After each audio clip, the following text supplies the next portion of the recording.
Hello, I just want to express an opinion of mine based on a question I was asking myself recently about something in popular culture, and that is concerning the Terminator films. And I asked I asked myself why, the films after Terminator 2 just haven't been that good, really.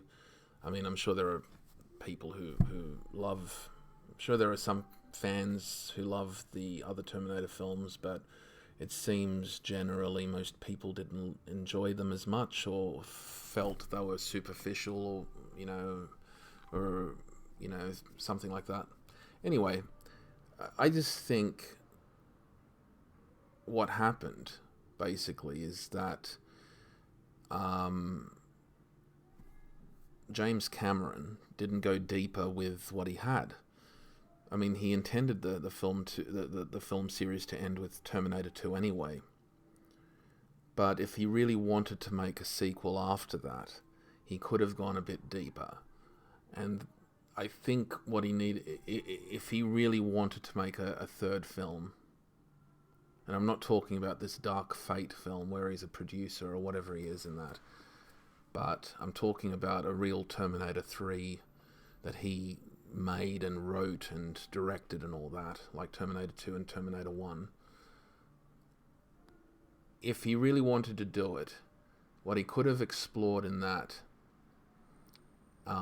really, he could have explored in a philosophical way the problems concerning mind and consciousness and all that sort of thing in the third film. I think that's where he could have gone. I think if he had gone down that direction, he would have been successful. I think it would have been a good film. He could have implemented all these problems concerning time travel and all that sort of thing. But I think if he had really explored the philosophy of mind and other philosophical questions concerning artificial intelligence in the third film, in a possible third film that he never made, then I think it would have been successful if it was done right. Now, there have been,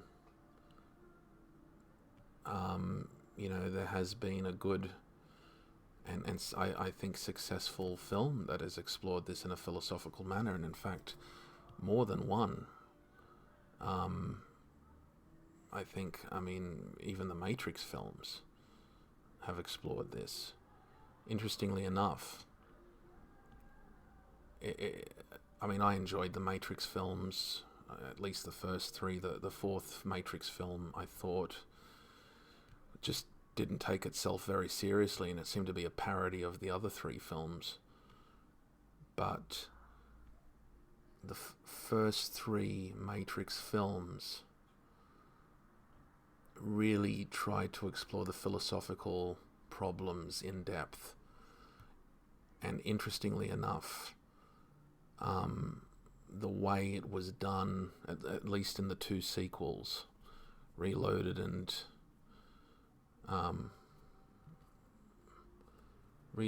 Resurrection, or whatever the third movie was called. I can't remember what it was called, but I know critics felt maybe there was too much philosophical explanation in those two sequels, but nevertheless, the Matrix films were really captivating. At least the first one was, because of the philosophical problems it posed and how these problems are weaved into the narrative. Another very successful and cult classic film about artificial intelligence that was really successful in weaving philosophical problems into its narrative is Ex Machina, I think that was from 2014 or 2015. And that film, I highly recommend it. It's one of my favorite films. That it explored three very specific philosophical problems concerning artificial intelligence. The first one was, if I remember correctly, well, obviously the first one they brought up was the Turing test. That's obvious. It's the most well-known, philosophical problem concerning artificial intelligence. It's certainly one of the first problems ever written about. Concerning, discerning artificial intelligence from an actual person, and even discerning artificial intelligence from a male or female person, from a man or a woman, and whether or not artificial intelligence can be considered a person if the person who's judging, whether, if he cannot discern the difference between a human, male or female, or the artificial intelligence, whether that artificial intelligence really is a thinking person itself. And Turing felt that it was sufficient that if an artificial intelligence can imitate, he called it the imitation game, that if the AI can imitate a human person, whether male or female, correctly, properly, and in such a way that it could confuse a human judge, then philosophically, why should it not be thought as a thinking person? And it's more complex than that, but at least that's the surface level argument that he posed. From what I know, Turing was essentially he was a materialist anyway, so he thought the brain essentially was a computer, and he thought the brain was more analog than digital, but nevertheless, it's known now that the brain's more digital than analog, the way the neurons work, but nevertheless, he really believed that if a brain can produce consciousness, then so could a sufficiently sophisticated computer that is programmed in the correct manner also produce consciousness.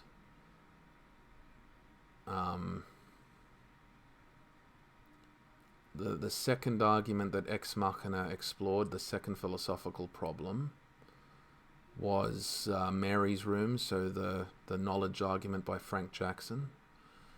That concerns qualia. Qualia being the subjective states of consciousness that, such as seeing the color red or feeling pain or feeling love. That's qualia. And qualia really comes from Latin meaning whatness, really, more than anything. Something concerning qualities, more than anything.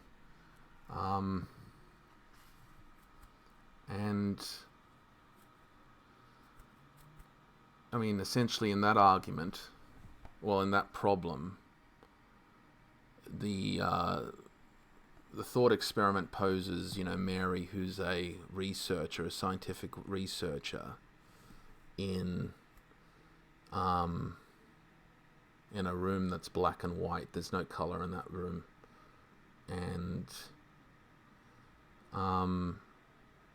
but she researches color.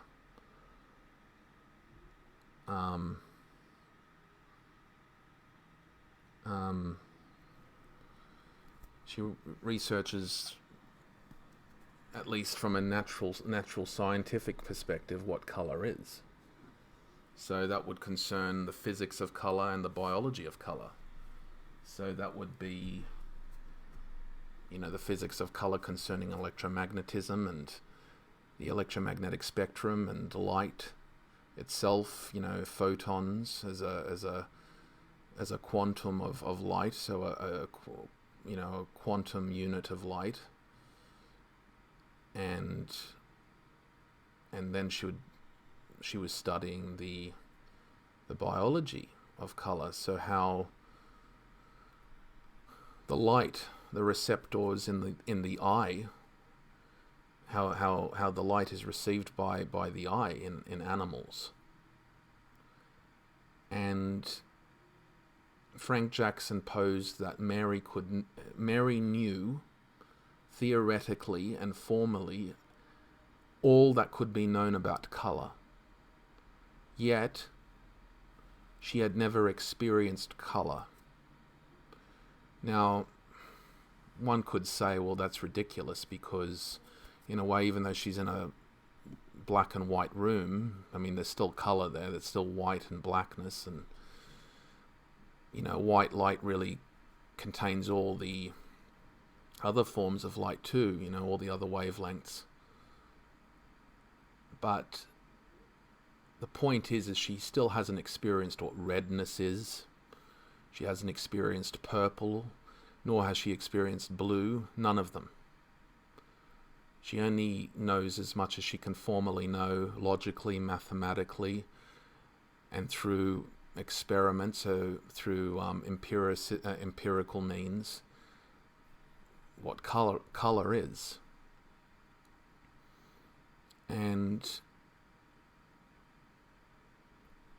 But one day she leaves that room and she sees the world for what it is, and she sees color. She sees the sun, she sees the flowers, the greenness of the grass, the forests. She sees everything, the blueness of the sky, and then she realizes what color is. And the question then posed by Frank Jackson is this: is qualia what is missing in scientific knowledge? And is it necessary for consciousness? And this is why it went to a deeper question as to whether materialism is is a theory that concerns the truth of mind, whether there's something more subjective. In other words, one can't just program in or get the information for colour into the brain and experience it at all. One can know the formalities, one can know formally all this information, but unless one experiences it on a subjective level, and it's purely personal, and it's purely, it's irreducible subjectivity. So the question is whether that's necessary, the final piece of what knowledge truly is. And obviously, it's a puzzle, and there are various, aspects to it. And I'll get into these arguments more in detail in other videos, but I'm just exploring this question concerning the Terminator films for now. The third argument that was brought up but wasn't named, because the Turing test and the knowledge argument, so the imitation game and which is the Turing test and the knowledge argument, so Mary's room, was specifically named in the film Ex Machina, but this third philosophical problem was not named, but it was inherent in a conversation. So after what's his name? Caleb was his name, I think, because they're all biblical names. There's, I think, Samuel. One of them, I think, the engineer. I can't remember his name. He I think. Well, he's named after a biblical prophet, and then there's Caleb, I think, who's he's the protagonist. Just looking this up now.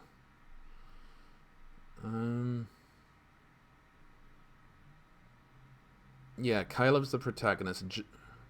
Nathan is the engineer. There you go. And obviously Ava is the test subject, the AI test subject, after Ava as in Eve, Adam and Eve. The new Adam and Eve, so to speak. And I think the movie is organized into 7 days, into a week. So there are certainly biblical themes in this movie. And anyway, after I think the first interview Caleb has with Ava, when he's speaking with Nathan, he asks the question, does Ava, because he talks about a chess computer, and the question posed is whether or not the computer actually understands what chess is, and that that it's playing chess at all. Now, this is the third philosophical argument, that's a problem that's brought up. And really, so in philosophy, this is known as the Chinese room problem, or the Chinese room argument. And that was posed by John Searle in 1980. And the Chinese room problem is well known. It's almost as well known as the Turing test, and it was a response to the Turing test. And obviously, the scenario with that is, as an analogy, a person is put into a room, and there's an instruction manual on how to work this setup that's in the room. And the setup is questions written in Chinese come in. The person in the room has to take the Chinese message that he's received and look it up in another manual. And this other manual, so the first manual is the set of instructions, and the second manual is basically the translator. And he has to look up the message he's received in the translation, in the translator manual, the second manual, and this translator manual would then give him, would inform the person in the room as to what message to give back to the person outside the room that gave him the message in the first place.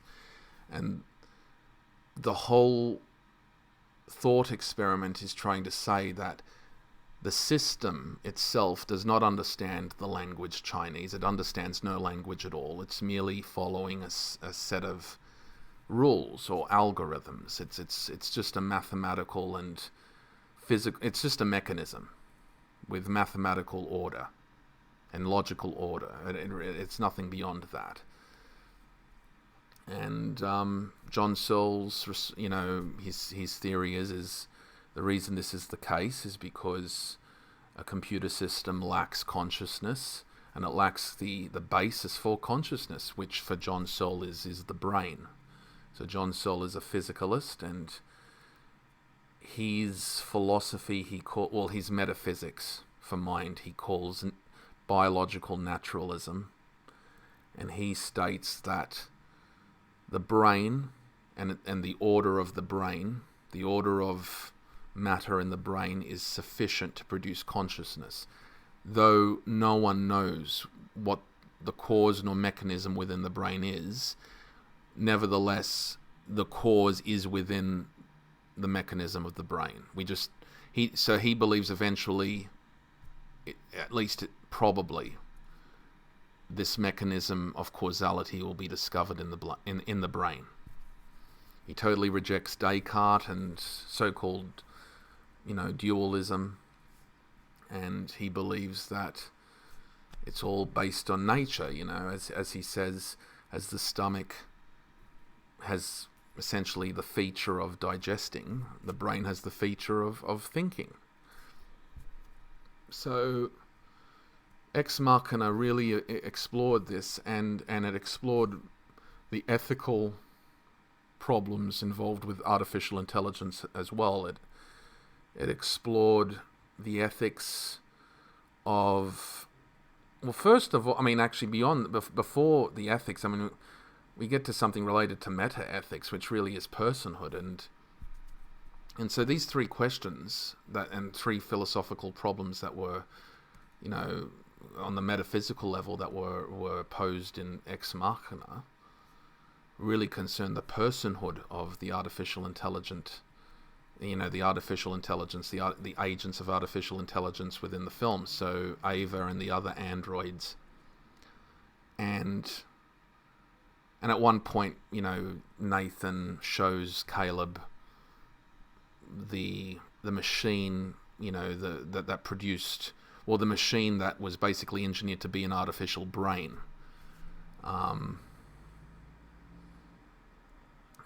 Which interestingly enough ties into John Searle's argument, because John Searle says, well, logically it's theoretically it's possible to have consciousness produced in an artificial brain if it's produced correctly. So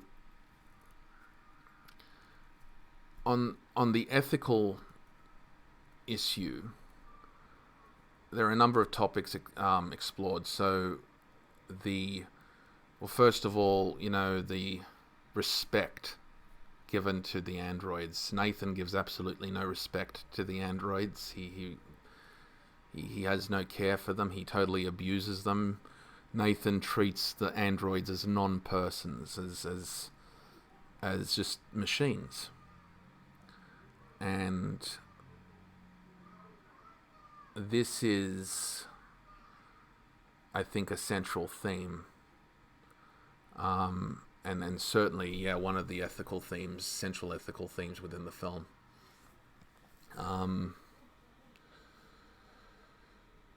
Another issue concerns, once Ava, because Ava eventually escapes, and Nathan warned Caleb about this, because Nathan basically said, eventually he said that Ava is manipulating him, and it turned out to be true. And she does escape by those means. And that's the other ethical issue that's central, and that is once she's in the world, what happens then? And this ties into the first issue, because the film, the way it portrays Ava, it basically is, showing that Ava really is a person, that she truly is thinking. She has an artificial brain, it's a work of art, a work of engineering, but she truly is alive. She truly is thinking. She truly is a person. And that's the thing. If that's the case, what she eventually did to Nathan in the film is, it was just self-defense, really. Because Nathan completely, violently, and even sexually abused those androids. It was disgusting that he'd do that. And there's another issue that the film was exploring, because even Caleb was falling in love with Ava, and this ethical issue, whether or not humans could even have relationships of any kind, whether romantic or even friendship with these androids, with artificial intelligence. Is that even possible? So Ex Machina is it's an amazing work of art. It really is an engaging film. I know Dennis Dyack from Silicon Knights, he loves that film because he did a review on it, which I think has disappeared from his channel on YouTube, and it's considered a classic. It's a cult classic, that film. It should be watched. There's a lot more I have to say about that film, and maybe later on in another video, but at the end of the day, this is the answer to the question. Concerning the Terminator films. A possible third film that James Cameron could have made did not explore these themes. He could have explored the themes of personhood and mind. He could have explored the ethical themes of how, Skynet was, just treated as an artificial intelligence or a machine rather than as a person, and how that could have, and if Skynet is a personal mind, how that could have, led to the final outcome, the Judgment Day and all that. You know, because you'll find in a lot of these science fiction films concerning artificial intelligence that the artificial intelligent agents, the androids, or, you know, they're always mistreated. They're always abused because the humans, or mostly, just see them as just machines. So they're treated like how, you know, most other animals are treated, you know, as non-persons. Anyway. You know, another, you know, piece of media that I think delves into these philosophical issues very well is actually the computer game Deus Ex. You know, the very first one that explores, you know, whether or not artificial intelligence is actually a person and thinking. You know, the ethics concerning artificial intelligence ruling the world, essentially. The ethics of essentially cybernetic extensions to human beings, to human persons, that allow the artificial intelligence to interface with each person. Because, you know, themes of transhumanism and philosophical problems concerning extended epistemology and extended cognition are explored in Deus Ex. You know, so extended cognition and extended epistemology were problems formulated by David Chalmers and